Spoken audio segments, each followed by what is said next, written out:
नमस्कार, मी शिवम बोरकर गुरुजी या युट्यूब चॅनलवर आपल्या सर्वांचं स्वागत आहे. मागील लेक्चरमध्ये आपण चॅप्टर फर्स्ट अल्जेब्राचं कंप्लीट केलेलं होतं, लिनियर इक्वेशन इंटू व्हेरिएबल. आजच्या लेक्चरमध्ये आपल्याला सुरुवात करायची आहे जॉमेट्री, ज्याच्यामधलं आपलं फर्स्ट चॅप्टर आहे सिमिलॅरिटी. तर बघा, सिमिलॅरिटी मध्ये आपल्याला पूर्णच्या पूर्ण बघायचं आहे ट्रायंगल बद्दलची माहिती. तर बघा, ट्रायंगल बद्दल आपल्याला माहिती असणं गरजेचं आहे की कोणताही सपोज एखादा ट्रायंगल जर असेल, जर त्याचा एरिया आपल्याला काढायचा असेल, सपोज हा ट्रायंगल आहे आपल्याकडे ए बी सी, आणि जर आपल्याला याचा एरिया काढायचा असेल तर बघा, ही झाली या ट्रायंगलची हाईट एडी आणि त्या ट्रायंगलचा बेस झाला बीसी. तर या ट्रायंगलचा area of triangle A B C, कोणत्याही ट्रायंगलचा जर एरिया काढायचा असेल तर तो असेल half into base into height. तर या ठिकाणी बघा, हाफ बीसी झाला या ट्रायंगलचा बेस आणि हाईट झाली या ट्रायंगलची एडी. जर आपण हा बेस आणि ही जर हाईट आपण कन्सिडर केली तर या ट्रायंगलचा एरिया येईल half into base into height. But जर आपण हाईट आणि बेस जर चेंज केला तर त्यावेळेस काय येईल बघा, त्यावेळेस ते येईल हाफ, बेस त्याचा आहे एसी आणि त्याची हाईट येईल बीई. त्याच्यानंतर जर आपण बेस आणि हाईट पुन्हा चेंज केली तर या ठिकाणी जर आपण एरिया काढला तर आता बेस काय होणार त्याचा एबी आणि त्याची हाईट काय होणार सीएफ. आणि हे तिन्ही यानं काढले तरी या तिन्ही याचा एरिया कसा असणार, इक्वल असणार. कारण बेस आणि हाईट चेंज केल्याच्या नंतर एरिया ट्रायंगलचा चेंज होत नाही. या बेसनं आणि या हाईटनं जर एरिया जेवढा काढला तेवढाच यानं असेल आणि तेवढाच या बेस आणि हाईटने येणार. त्याच्यानंतर आपल्याला काय माहिती असण्याचं गरजेचं की बाबा, जर एरिया ऑफ ट्रायंगल काढायचा असेल तर दुसरा एक फॉर्म्युला आहे ज्याला आपण म्हणतो हिरोन्स फॉर्म्युला. पण हा फॉर्म्युला कधी वापरायचा, ज्यावेळेस आपल्याला एखादा ट्रायंगल दिलेला आहे आणि त्या ट्रायंगलच्या तिन्ही साइड आपल्याला जर दिलेल्या असतील, सपोज ही साइड दिलेली आहे लेंथ ऑफ ए आणि ही साइड दिलेली आहे ऑफ लेंथ बी आणि ही साइड दिलेली आहे ऑफ लेंथ सी, आणि जर याचा एरिया काढायचा असेल तर यावेळेस याचा फॉर्म्युला येतो under root S in bracket S minus A in bracket S minus B in bracket S minus C, where S is semi perimeter. म्हणजे काय, तिन्ही जी बाजूच्या लांबी आहेत याची ऍडिशन करायची आणि त्याला डिवाइड करायचं 2 न, ज्याला आपण म्हणतो सेमी पेरिमीटर. आणि यस काय आपलं सेमी पेरिमीटर. म्हणजे जर आपल्याला एरिया काढायचा असेल आणि जर ट्रायंगल मध्ये आपल्याला हाईट आणि बेस दिसत असेल तर आपण या फॉर्म्युल्यानं एरिया काढणार. आणि जर आपल्याला ट्रायंगलच्या तिन्ही साइड दिलेल्या असतील त्यावेळेस आपण कोणता फॉर्म्युला वापरणार, हिरोन्सचा फॉर्म्युला वापरणार. याच्यानंतर बघा की आपल्याला या जॉमेट्री पार्ट मध्ये अतिशय महत्वाचं जे काम पडणार आहे ते पडणार आहे आपलं ट्रायंगलच्या बद्दलची माहिती.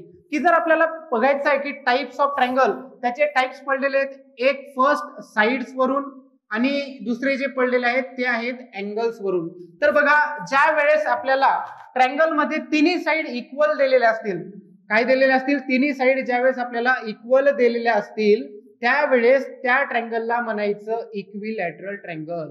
आपण सुरुवात केलेली आहे ट्रायंगलच्या टाइप्सची, ज्याच्यामध्ये आपण टाइप्स बघत आहोत साइड वरून. ज्याच्यामध्ये पहिला टाइप पडला आपला इक्विलॅटरल ट्रायंगल, ज्याच्यामध्ये आपल्याला गिव्हन असणार की तिन्ही साइड कशा असणार, इक्वल असणार. तर जॉमेट्री मध्ये लिहित असताना आपल्याला लिहायचं कसं हे अतिशय महत्वाचं आहे. तर या ठिकाणी आपण लिहिणार फ्रॉम डायग्राम वरून की side A B congruent side BC, किंवा इक्वल्स टू वापरलं तरी चालते, किंवा साइड एसी. या ठिकाणी ज्या लेंथ आहेत साइडच्या ऑल साइड्स आर इक्वल. त्याच्यानंतर each angle A B C equals to angle B C A equals to angle B A C, आणि ईच अँगल असतो आपला 60 डिग्रीचा. जर याच्यानंतर आपल्याला कधी दिसलं की तीन साइड आपल्याला इक्वल दिलेला आहे तर समजून जायचं तो ट्रायंगल कोणता आहे, इक्विलॅटरल ट्रायंगल. आणि जर तो इक्विलॅटरल असेल तर त्याच्या ईच अँगलचं मेजर किती येणार, 60 डिग्री. जर तुम्हाला ईच अँगल 60 डिग्रीचा दिलेला असेल तरी समजून जायचं की तो ट्रायंगल कोणता आहे, इक्विलॅटरल ट्रायंगल. त्याच्यानंतर सेकंड टाइप जो आहे आपला तो आहे आयसोस्केल ट्रायंगल. आयसोस्केल ट्रायंगल ज्याच्यामध्ये आपल्याला गिव्हन असतील 2 sides are equal A B C.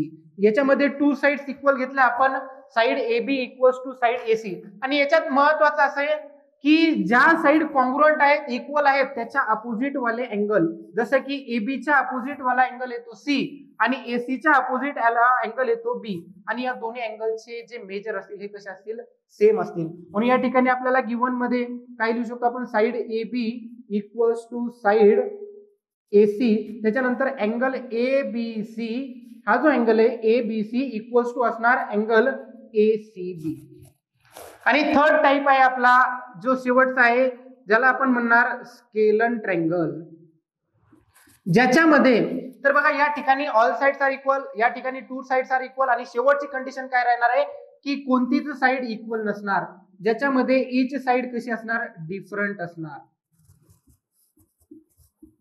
की जसं या ट्रँगल मध्ये आपण बघत आहे की ट्रँगल एबीसी मध्ये ईच जी साइड आहे ईच आहे वेगवेगळ्या मेजरची, सेम नाही. त्याच्यानंतर बघायचं आपल्याला टाइप्स ट्रँगलचा, जो कोणता आहे अँगल वरून जो पडतो तो टाइप. पहिला टाइप आपण बघितला साइड्स वरून, आता बघायचं आपल्याला अँगल्स वरून. जर कोणताही ट्रँगल असेल आणि त्याच्यातले जे अँगलचे मेजर, जर ईच अँगलचे मेजर लेस दॅन 90 असेल तर त्या ट्रँगलला म्हणतात अॅक्यूट अँगल ट्रँगल. काय म्हणतात, अॅक्यूट अँगल ट्रँगल. या ठिकाणी बघा each angle less than 90, angle A B C घ्या किंवा अँगल बी ए सी घ्या किंवा अँगल ए सी बी घ्या, हे ईच अँगल काय असणार, लेस दॅन 90. ईच अँगल, प्रत्येकी जो अँगल असणार हा काय असणार, लेस दॅन 90. त्याच्यानंतर जो सेकंड टाइप आहे आपला तो आहे राईट अँगल ट्रँगल.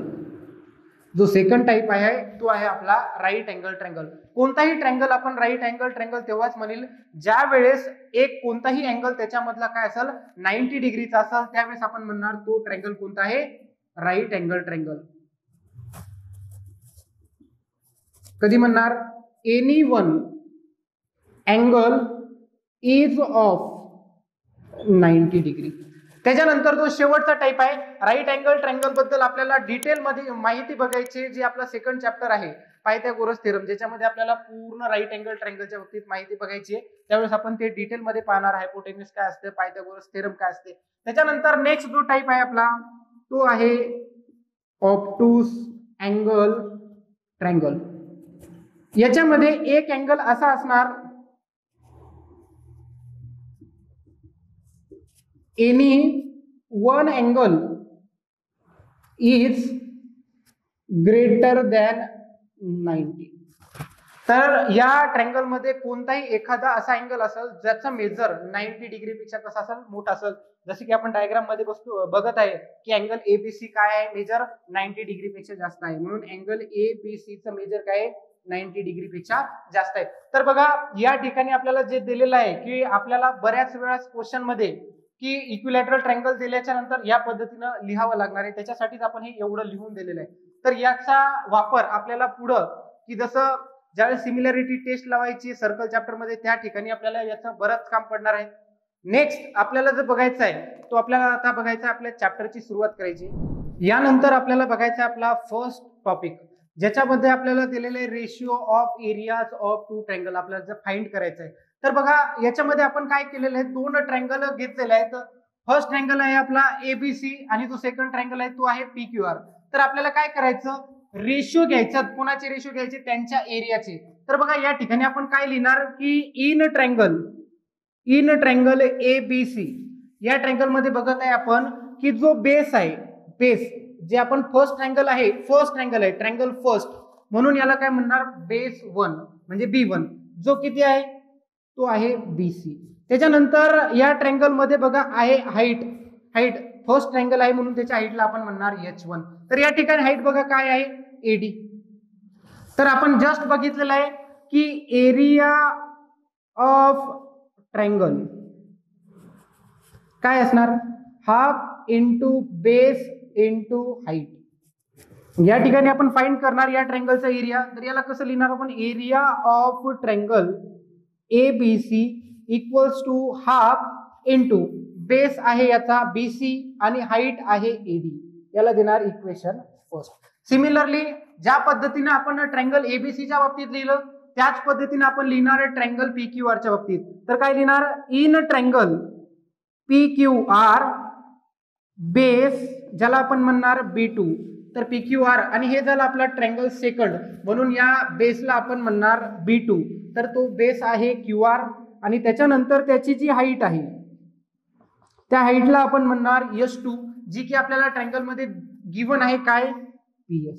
त्याच्यानंतर याचा area of triangle P Q R काय येणार हाफ. या ठिकाणी या ट्रँगलचा बेस आहे क्यू आर आणि त्याची हाईट काय आहे PS. तर आपल्याला काय करायचंय फाइंड त्याच्या ट्रँगलच्या एरियाचे रेशिओ. म्हणून या ठिकाणी काय करणार आपण एरिया ऑफ ट्रँगल ABC ला डिवाइड करणार एरिया ऑफ ट्रँगल PQR.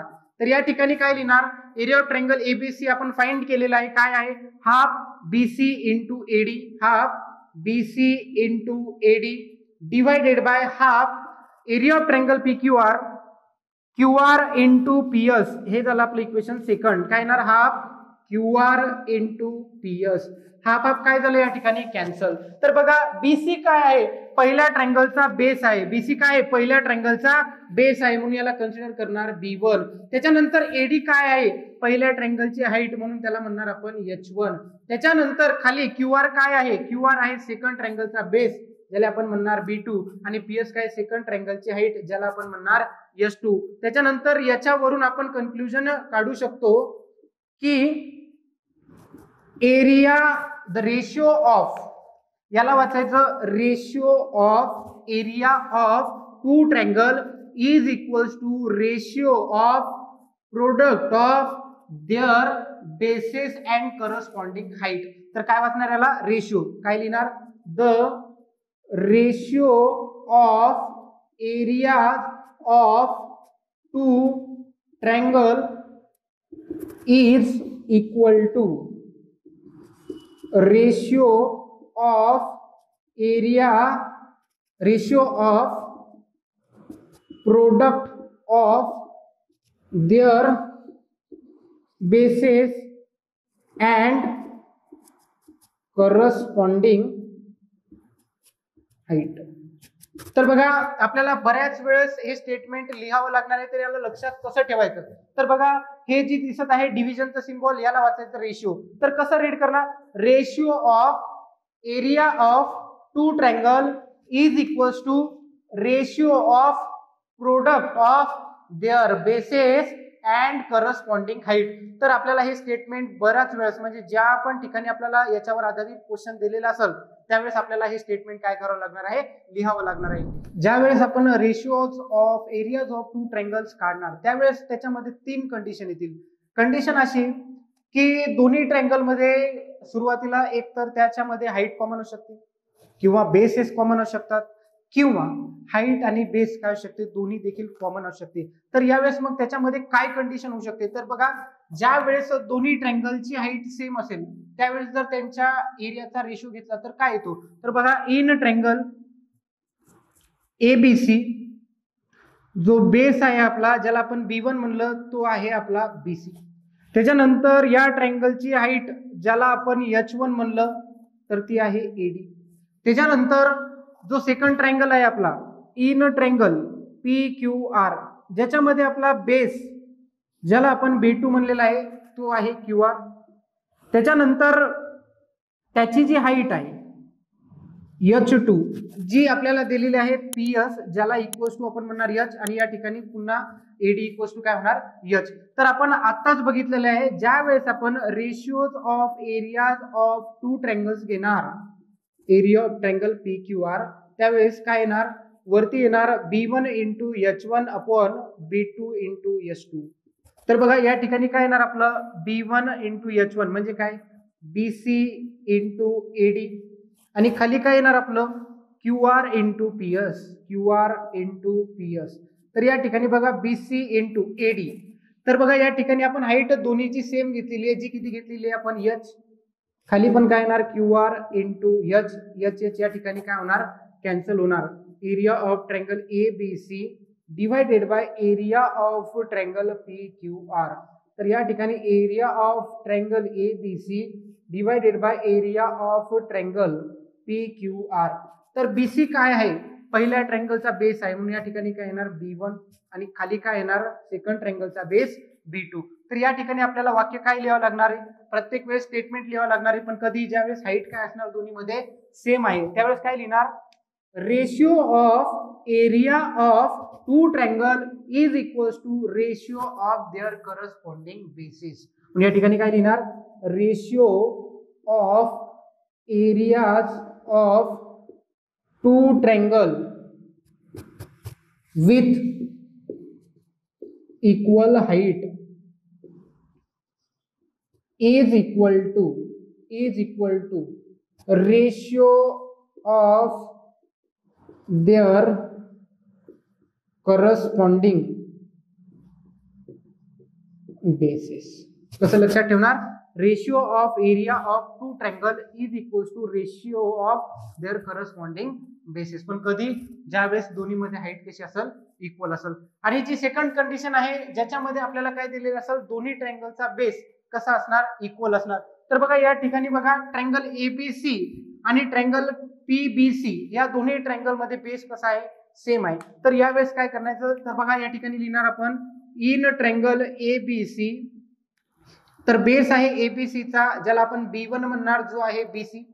त्याच्यानंतर height HEIGST height S2 equals to काय कन्सिडर करणार, AD आपल्याला दिलेली आहे. त्याच्यानंतर इन ट्रायंगल PBC ज्याच्यामध्ये आपल्याला बेस B2 दिलेला आहे BC आणि ट्रायंगलची हाईट ज्याला आपण S2 म्हणणार जी किती दिलेली आहे ती. त्याच्यानंतर या दोन्ही ट्रायंगलच्या एरियाचा काय घेणार आपण, रेशिओ.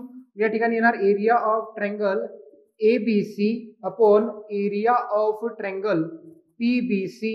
तर या ठिकाणी काय येणार, B1 into H1 divided by B2 into S2. Area of triangle ABC divided by area of triangle PBC equals to first ट्रायंगलचा बेस आहे BC आणि हाईट आहे AD. त्याच्यानंतर सेकंड ट्रायंगलचा पण बेस काय आहे BC आणि हाईट काय आहे PE. तर या ठिकाणी लिहिणार आपण area of triangle ABC divided by area of triangle PBC equals to BC काय होणार या ठिकाणी कॅन्सल, AD काय आहे पहिल्या ट्रायंगलची हाईट, AD काय आहे पहिल्या ट्रायंगलची हाईट म्हणून इथे लिहिणार आपण H1. त्याच्यानंतर PE काय आहे सेकंड ट्रायंगलची हाईट म्हणून या ठिकाणी लिहिणार S2. त्याच्यानंतर बघा ज्या वेळेस दोन ट्रायंगल मध्ये बेस सारखे असतील तर त्यांच्या एरियाचे रेशिओ कशात येणार, H1 अपॉन S2. म्हणून या ठिकाणी आपण सेंटेन्स लिहिणार, the ratio of areas of two triangle with